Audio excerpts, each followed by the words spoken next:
Saudara-saudara, yang terakhir akan saya update kembali data kasus konfirmasi positif dari pemeriksaan PCR yang kita dapatkan.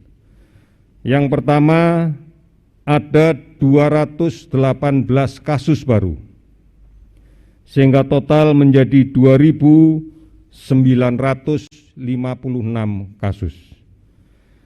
Ada 18 kasus yang sudah sembuh, sehingga total menjadi 222 kasus. Dan ada 19 kasus yang meninggal, sehingga total menjadi 240 kasus.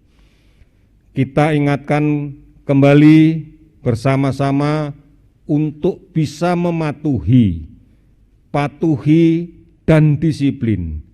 Patuhi dan disiplin cuci tangan pakai sabun dan air yang mengalir. Patuh dan disiplin memakai masker. Patuh dan disiplin menjaga jarak aman. Patuh dan disiplin untuk tetap di rumah dan membersihkan sarang nyamuk. Oleh karena itu, diharapkan tidak melakukan perjalanan kemanapun pada periode saat sekarang ini.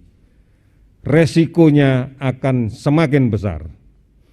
Oleh karena itu, mari kita bisa melindungi diri kita sendiri. Kita bisa melindungi keluarga kita. Kita bisa melindungi lingkungan kita.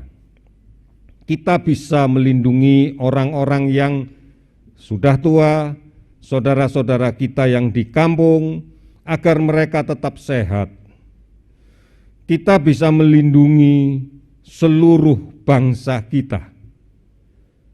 Karena kita yakin hanya kita dan kita yang pasti bisa melindungi bangsa ini. Sekali lagi, hanya kita dan kita sajalah yang bisa melindungi bangsa ini dalam menghadapi pandemi COVID-19. Kita bisa. Terima kasih, selamat sore.